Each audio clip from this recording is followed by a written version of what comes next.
But so we're gonna place these out in this area right here, kind of space them, you know, we'll put the banner up and then we'll space those flags out so that it looks really cool.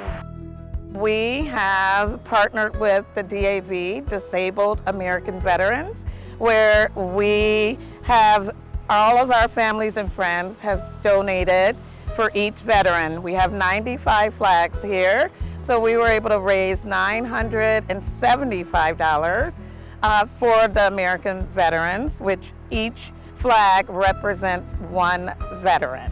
Well, we need to show our veterans that we appreciate what they do for us. We want to have all this that we have right here, if not for them. So this is our day to show them how much we appreciate them. Honoring the veterans is what we all should do on a daily basis, not just during Veterans Day. My dad, Frank Jackson, was a veteran who is no longer with us, but I definitely honor my father every day I awake. So honoring him and honoring our family and friends here in Eureka and around the world is extremely important.